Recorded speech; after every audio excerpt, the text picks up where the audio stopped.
자녀는 당연히 부모님의 체질과 유전자를 이어받습니다.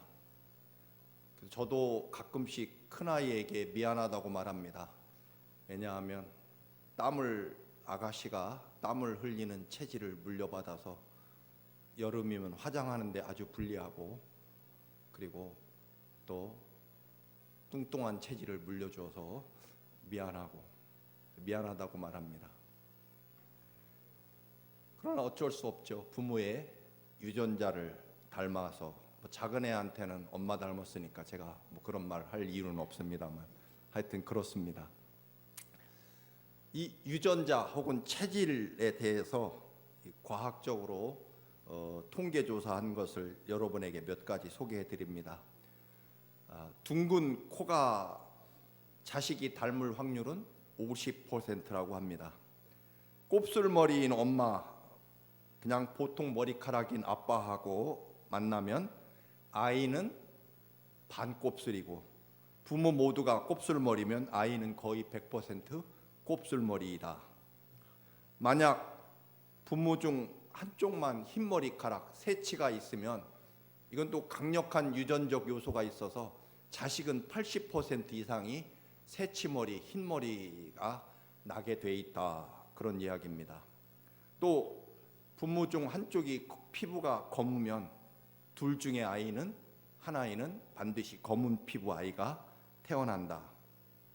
지능, IQ, 아빠에게서 30%, 엄마에게서 30%, 그리고 나머지는 환경에 따라 결정된다. 그러니까 애비 닮아서 머리 나쁘다는 말은 틀린 얘기입니다. 엄마나 아빠나 30%씩 닮는다고 합니다. 성격도 환경의 중요한 요인이 훨씬 더 크지만, 그러나 아주 특이한 성격, 요지부동의 옹고집, 화를 참지 못하는 다혈질, 분노 조절 장애, 이런 성격은 불행하게도 유전되고 아버지에게, 엄마에게 물려받는다고 합니다. 그러니까 내 자식이 왜 그럴까 고민하지 마시기 바랍니다. 정답은 본인에게 있습니다. 네. 부모님 중에 암이 걸린 분이 계시면 자녀가 암에 걸릴 확률이 50%. 부모 모두가 고혈압이면 자녀 둘 중에 하나는 고혈압. 또 한쪽 부모만 고혈압이어도 자식 중에 30%가 고혈압. 부모가 둘 다 정상혈압이면 자식은 5% 미만의 고혈압 증세를 갖게 된다고 합니다. 유전 중에 가장 확실한 유전자가 있습니다. 불행하게도 대머리. 아빠가 대머리면 아들이 대머리 될 확률이 50%. 외할아버지나 심지어는 외삼촌이 대머리이면 내 아들이 대머리 될 확률이 25%가 더해진다고 합니다. 이런 유전자 혹은 체질, 이것들을 선천적으로 물려받는데 사실은 그래야 맞는 거죠. 왜냐하면 자식이라면 말입니다. 자식이라면 당연히 그게 좋든 나쁘든 부모님의 유전자 혹은 체질을 닮아야 그게 자식과 부모의 관계가 정확하게 형성되는 것일 것입니다. 오늘 바울 사도는 데살로니가 교인들에게 항상 너희들은 선을 따르라, 즉 선한 쪽을 선택해야 된다라고 말합니다. 사람들이 모두 행복하기를 원하고 성공하기를 원하지만 실제 생활에서 선택하는 것들은 옆에서 볼 때는 꼭 죽을 자리만 찾아서 가는 사람들이 종종 있는 것을 볼 수 있습니다. 예레미야 선지자는 바벨로니아의 침략으로 유다가 망하기 직전에 이스라엘 백성들에게 외칩니다. 너희들은 어려서부터 하나님 여호와의 목소리를 따르지 아니하므로 그것이 너희들의 체질이며 습관이었다라고 말합니다. 하나님 말씀 듣지 않는 것이 아예 이스라엘이 체질화되고 습관화되어서 결국 너희들은 반드시 망하게 될 것이라고 예레미야 선지자가 경고하고 외치고 다닙니다. 사실 어려서부터 하나님 말씀 듣지 않는 습관과 체질, 이거 심각한 거죠. 믿음이라고 하는 것은 다른 것이 아닐 것입니다. 인생의 모든 일을, 주어지는 일, 만나는 일, 그 어떤 것도 하나님과 연결시켜서 생각하는 습관과 체질을 가지고 있는 것이, 그것이 믿음일 것입니다. 믿음은 어려운 얘기가 아니라 내가 만나는 모든 삶의 환경과 조건을 하나님과 연결시켜서 보고 생각하고 그리고 결론을 내리는 것이 믿음 있는 사람의 삶이 될 것입니다. 늘 또 말씀드리면, 가다가 돌부리에 걸려 넘어졌을 때 참 재수없다, 그렇게 간단하게 말해버리는 것이 아니라 하나님이 왜 나를 이 땅바닥에 엎으러지게 했고 또 무릎을 깨뜨려서 피를 나게 하실까? 그렇게 넘어진 자리에서 하나님과 연결시키는 본성적인 습관과 체질을 가진 것이 믿음이다라고 그렇게 말할 수 있을 것입니다. 그래서 바울 사도는 언제나 너희는 세상을 본받지 말고 예수님을 본받으라라고 말합니다.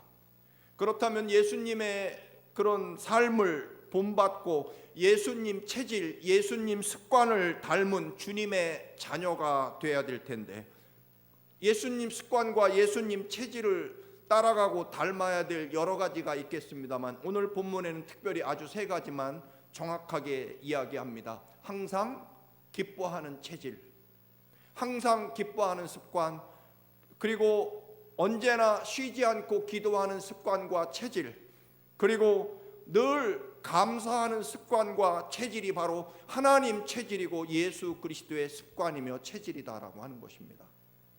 내가 하나님 아들이냐 아니냐, 하나님의 백성이냐 아니냐를 결정하는 그 모든 유전자는 내 피 속에, 내 영혼 속에, 내 영혼이 하나님이 이 땅을 창조하실 때, 사람을 창조하실 때 하나님의 형상을 우리에게 불어넣으셔서 우리는 하나님의 모습으로 창조되었다. 그러면 우리는 하나님 체질, 하나님 유전자를 가지고 이 땅에 존재하는 사람들인데, 그러면 우리가 하나님의 체질과 하나님의 유전자를 가지고 있으면 무슨 체질이고 무슨 습관을 가지고 있느냐?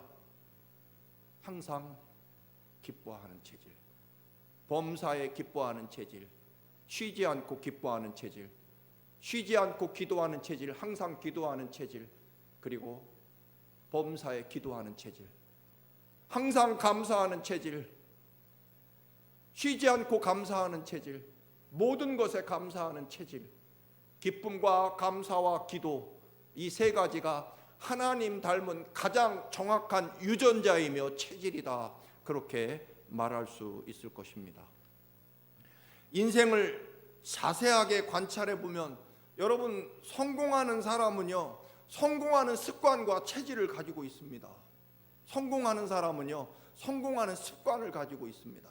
반대로 실패하는 사람은요, 실패할 수밖에 없는 습관과 체질을 꼭 가지고 있습니다. 그래서요, 실패하는 사람들은 늘 실패하게 되어 있습니다. 무엇을 고치지 않으면요, 습관과 체질을 바꾸지 않으면, 우리 신앙의 용어로 거듭나고 완전히 사람이 환골탈태, 새 사람으로 새 생각으로 바뀌지 않으면 결국은 또다시 실패할 수밖에 없다라고 하는 것입니다. 왜냐하면 그 사람의 체질과 습관이 실패하는 체질과 습관이 되어 있기 때문에 그런 거죠. 여러분, 그런데 우리는 그 체질과 습관을 바꿀 수 있습니다. 왜냐하면 우리는 근본적으로는 하나님 체질, 하나님의 형상으로 창조된 하나님 체질, 예수 그리스도의 습관과 체질을 가지고 있는 예수님의 유전자가 우리 피 속에 흐르고 있기 때문에 그렇습니다. 예수 그리스도의 사람의 특징은 저 사람이 예수님 아들인가? 예수님 닮았는가?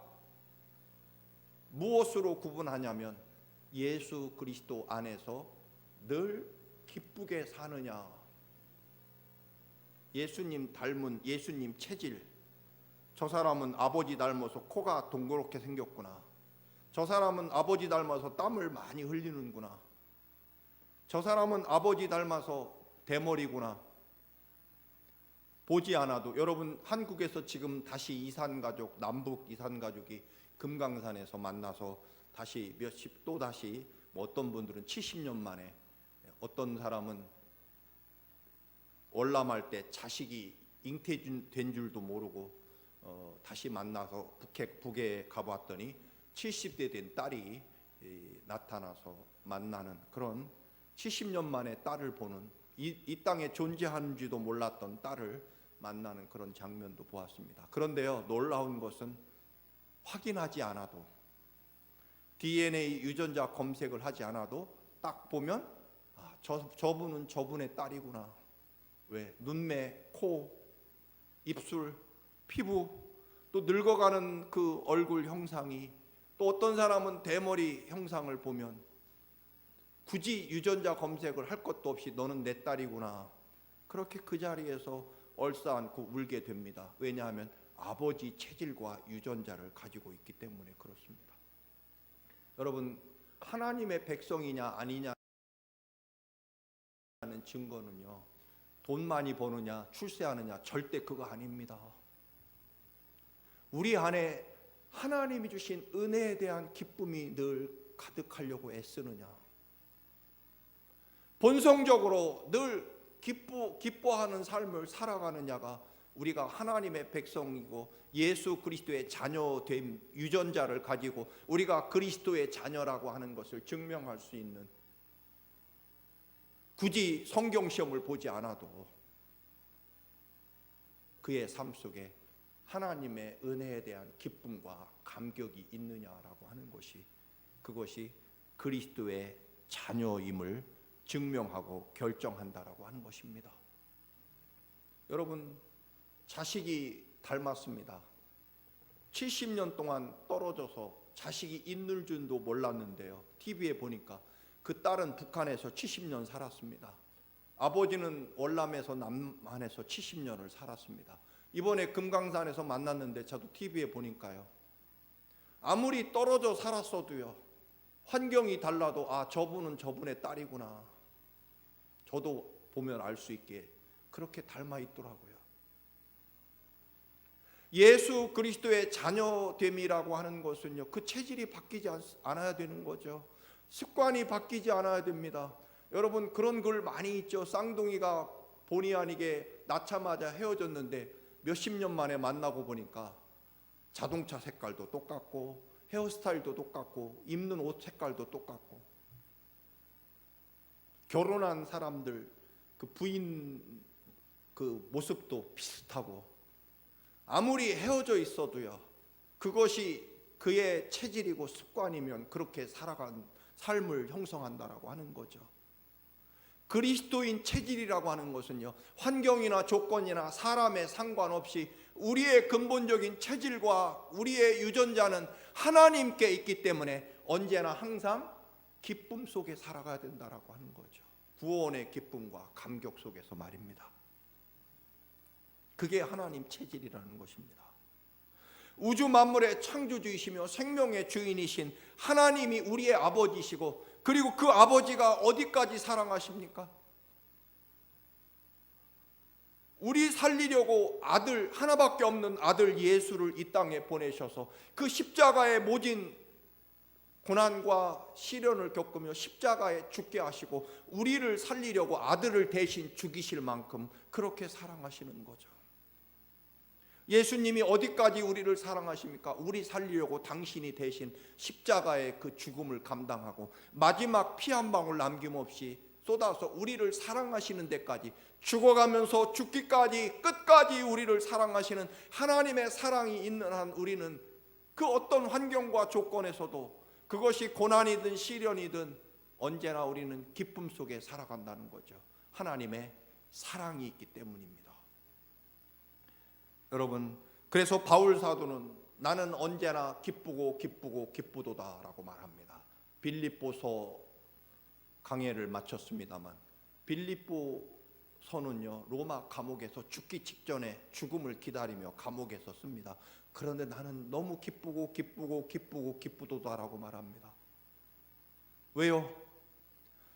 내가 내 평생의 삶은 예수 그리스도의 십자가와 부활을 증거하는 삶이었는데, 내가 언제 로마 황제를 만나자고 하면 만나줄 것이며, 또 수많은 로마의 귀족들, 지도층 인사들을 언제 한자리에 불러놓고 예수 그리스도를 전할 수 꿈이나 꿀 수 있겠습니까? 그런데 내가 로마 시민권을 마침 가지고 있었고, 내가 예수 그리스도의 십자가와 부활에 대한 재판을 받으러 로마로 끌려갔더니, 로마 시민권 가진 사람은 로마 황제에게 직접 재판을 받아야 되기 때문에 황제 앞에서 다른 죄가 아니라 예수 그리스도의 십자가와 부활을 재판을 하면서 끝없이 증거하고, 그리고 그 재판을 구경하는 수많은 로마의 시민, 로마의 지도층 귀족들이 그 재판을 구경하면서 예수 그리스도의 십자가와 부활을 바울이 전하는, 물론 그들은 재판에 참여합니다만 그 자리에서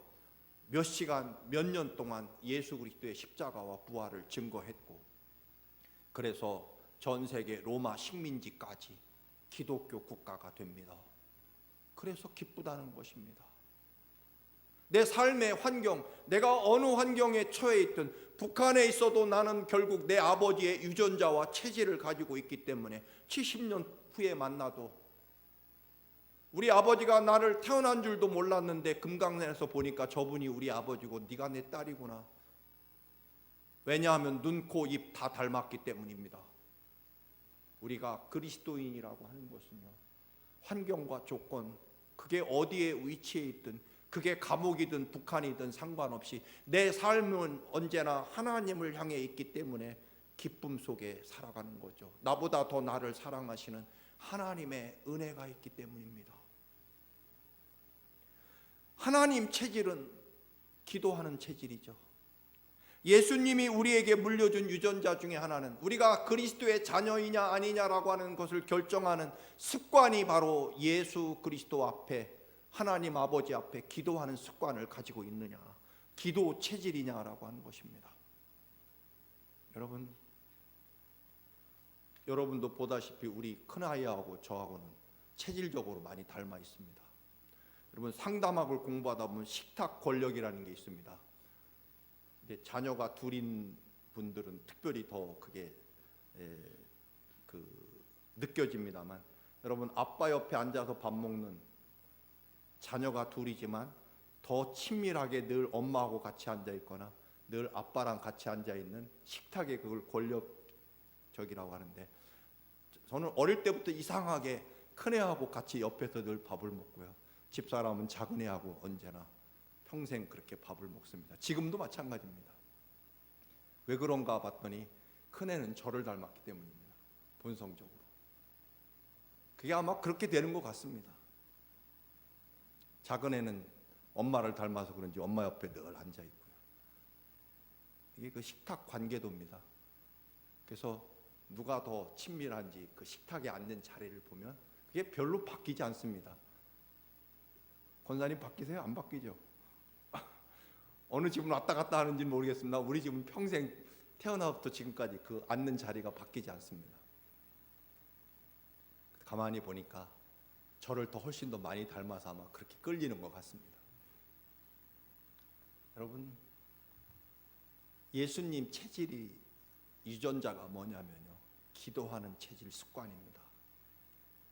그래서 큰애는요, 걸음걸이도 저하고 특이한 걸음걸이, 저 앞에 걸어가는 딸이 저게 누군가 봤더니 어디서 많이 본 익숙한 걸음걸이다 그랬더니 제 큰아이 걸음걸이가 저하고 이게 특이한 걸음걸이가 똑같이 가르친 적이 있습니까? 언제? 걸음걸이도 닮아가더라고요.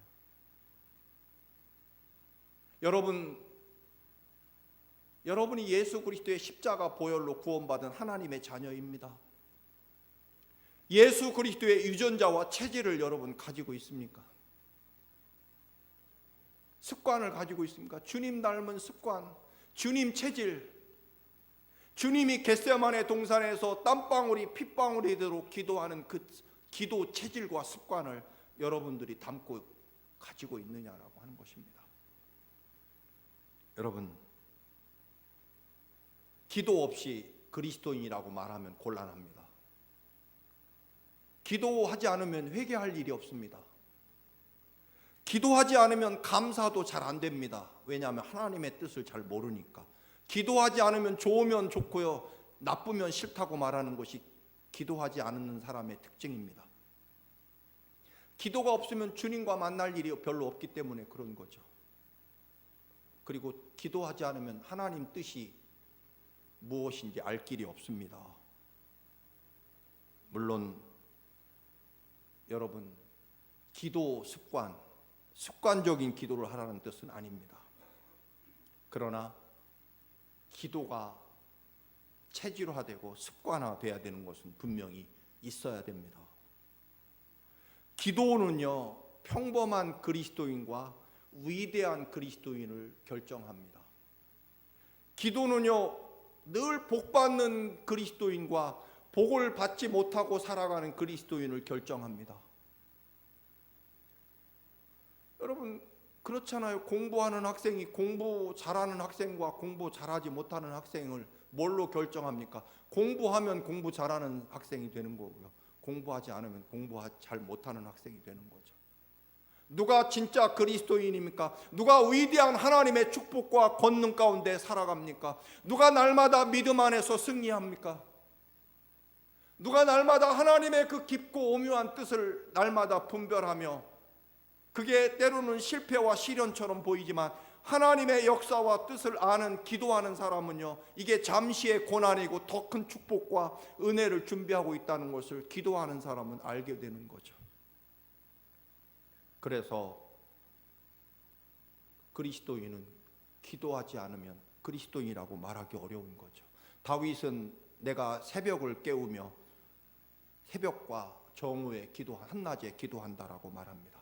다니엘은요, 하루에 3번씩 기도합니다. 창문을 열어놓고요. 그런데 다니엘을 제거하기 위하여 지금부터 어떤 신에게 30일 동안 기도하면 사자굴에 집어넣겠다는 법이 선포되죠. 그럼에도 불구하고 다니엘은 여전히 창문을 열어놓고 하루에 3번씩 예루살렘을 향해 기도합니다. 왜 그랬을까요? 차라리 사자밥이 되느니 기도하지 않을 수는 없다는 겁니다. 기도를 하나님께 하지 않느니 차라리 사자굴에 들어가 죽는 것이 낫겠다는 것입니다. 여러분, 저는 그렇습니다. 목사이기 때문에 그럴 수 있겠지만 사실은 그렇지 않습니다. 어릴 때부터 그랬습니다. 제 삶을 결정하는 것은 하나님 앞에 기도하는 것이 내 생명과 삶을 결정한다라고 믿었기 때문에 정말 중학교 때부터 새벽 기도를 빠지지 않았습니다. 아무것도 없는 그 어려운 제 삶의 형편에서 나를 구원하고 나를 이끌어 가실 분은 오직 하나님 아버지 그분뿐이기 때문에 내 살 길은 예수 그리스도, 내 아버지이신 예수님이 내 삶을 결정할 것이라고 믿기 때문에, 주님 놓으면 죽는다고 생각했기 때문에, 주님 외에는 내 생명과 삶의 길이 소망이 없다라고 믿었기 때문에, 다니엘은요, 차라리 사자굴에 던져져서 사자밥이 되는 한이 있더라도 기도하지 않으며 사느니 차라리 사자밥이 되겠다라고 하는 그런 믿음의 기도의 삶을 살아간 거죠. 여러분,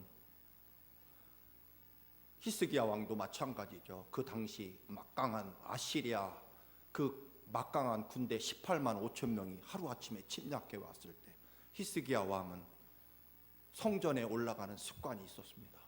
하나님, 우리는 아무 힘도 능력도 없어서 오직 주님만 바라봅니다. 주만 바라봅니다. 그 다음날 아침에 일어나 보니 18만 5천 명의 산에 이 아시리아 군대는 모두 다 쓰러져 죽어 있었습니다. 여러분, 그리스도인 중에는 기도는 안 하고 살 수 있지만 알코올은 끊을 수 없다는 사람이 있습니다. 믿지 않는 사람은 뭐 그래도 상관없지만 예수 그리스도의 사람 중에 물론 기도도 하고 알코올도 하면 뭐 별 문제가 있겠습니까만 기도는 끊어도 알코올은 못 끊겠다. 기도는 안 할 수 있지만 담배는 못 끊겠다. 어떻게 하겠다는 겁니까, 여러분? 사무엘은 기도를 쉬는 것은 죄악이다. 예수님의 형제 야고보는 다 알지 않습니까? 별명이 낙탐으로. 왜? 하도 무릎 꿇고 기도해서 무릎에 굳은 살이 너무 많이 박혀서 낙타 무릎처럼 변했다 하는 별명을 가지고 있습니다. 스펄전 목사님은 그렇게 말합니다. 10년 고민하는 것보다 10분 기도하는 것이 훨씬 낫다. 그렇습니까, 여러분? 10년 고민해봐야 아무것도 없습니다. 10분 하나님께 기도하는 게 낫습니다. 여러분, 기도는요, 죄악을 죽입니다. 그러나 죄악은 기도를 죽입니다. 여러분은 무엇에 살 것입니까? 마지막으로 하나님 체질은 당연히 감사 체질입니다. 여러분, 신앙의 완성은요, 감사입니다. 범사에 감사하라, 항상 감사하라, 쉬지 말고 감사하라. 예수님은 보리빵 5개를 들고도 감사하시고, 죽은 나사로 무덤 앞에서도 감사하시고, 포도주가 떨어진 집에서도 감사하십니다. 문둥병자를 만나도 감사하시고, 세리와 창녀를 만나도 감사하십니다. 왜냐하면 하나님 앞에 모든 것이 감사요 은혜이기 때문에 지금 이 시련과 고난도 하나님의 위대한 축복으로 믿기 때문에 고난도 감사한 거죠. 여러분, 늘 말씀을 드립니다만 제 친구도 늘 만나면 간증이 그겁니다. 나 그때 망하지 않았으면 큰일 날 뻔했다. 그때 망해서 내가 이런 축복을 받았다. 여러분, 그때 성공했으면 큰일 날 뻔한 경우도 있습니다. 그때 병들지 않았으면, 그때 사고를 당하지 않았으면 내 인생에 큰일 날 뻔했다. 그때 사고를 당하고 그때 질병에 걸리고 그때 사업이 폭삭 망해서 비로소 내가 하나님을 만날 수 있고 위대한 축복, 비교조차 할 수 없는 위대한 축복을 만났다는 고백처럼 우리는 그래서 범사에 모든 것에 감사할 수 있습니다. 그리고 감사는요, 감사하면 감사한 대로 이루어지고요, 그래서 또 우리는 감사하게 되는 거죠. 그게 믿음의 법칙입니다. 군대에서 있던 이야기 하나 있습니다. 요즘에 군대는 좋아져가지고 가끔씩 특별한 메뉴가 나오죠. 근데 요즘 젊은 애들이 좋아하는 돈가스가 저녁 식사로 나왔다고 합니다. 병사들이 함성을 지릅니다. 오늘 저녁엔 돈가스를 먹겠다. 그런데 더 그날따라 갑자기 더 큰 함성 소리가 들립니다. 돈가스 나올 때는 1인당 하나만 주었는데 오늘 저녁에는 특별히 1인당 돈가스가 2개씩 주겠다는 겁니다. 병사들이 함성을 지르며 좋아하고 박수를 치고 난리 났습니다. 그런데 갑자기 여기저기서 웅성웅성 불평소리, 원망소리가 나타납니다. 사연인즉 소스, 돈가스에 뿌리는 소스가 그만 없다는 것입니다. 그 돈가스를 보급해오는 이 병사가 그만 하나는 돈가스, 하나는 소스 상자를 가져와야 되는데 그만 돈가스 상자 2개를 가져오는 바람에 병사들이 돈가스 소스 없이 어떻게 돈가스를 그런데 한 병사가 일어나서 외칩니다. 여러분, 감사하십시오. 왜요? 지금 어느 부대 어느 병사는 소스만 2병 먹고 있습니다. 상황이 그런 겁니다. 감사하려고 하면요, 감사하고요. 여러분, 상황을 바꿀 수는 없습니다. 지금 주어진 상황을. 그걸 받아들여야죠. 이미 벌어진 상황은. 그런데 그 상황을 위대한 축복으로 바꿀 수 있는 길은 딱 하나죠. 무조건 감사하는 것입니다. 하나님이 그 감사를 들으시고 받아서 그거를 축복으로 바꿔주실 것이기 때문에 그렇습니다. 원망은요, 아무것도 만들어내지 않습니다. 룻기서를 마쳤습니다. 여러분, 나오미는 항상 감사합니다.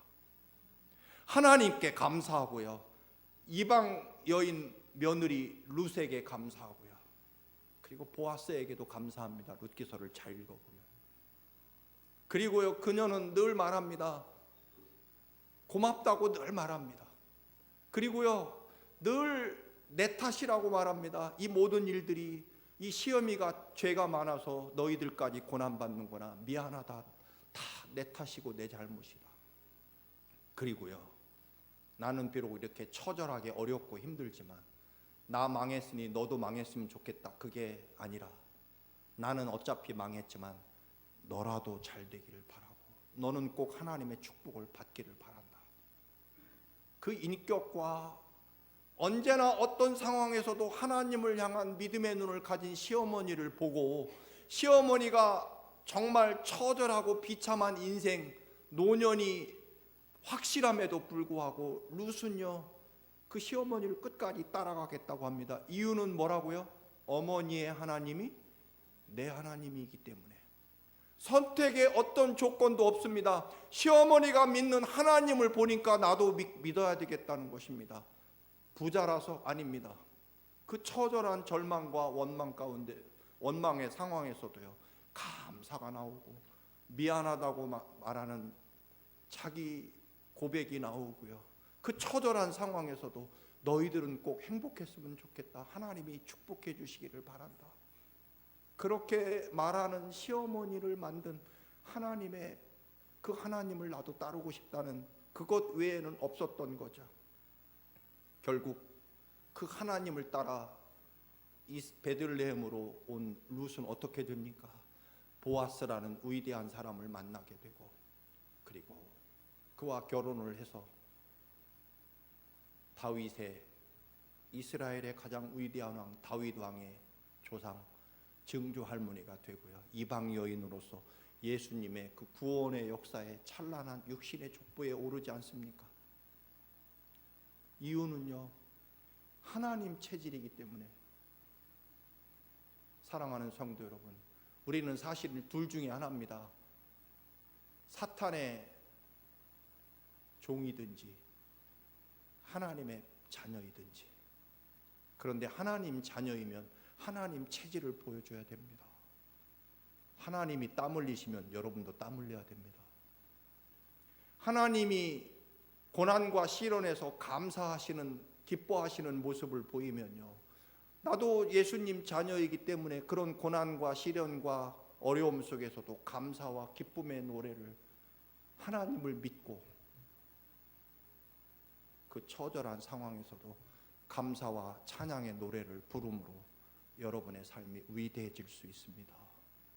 이런 역사와 권능으로 항상 언제나 모든 일에 무엇이든지 누구에게나 예수 그리스도의 습관과 체질을 담는 하나님의 자녀가 되시기를 주님의 이름으로 축원합니다. 아멘.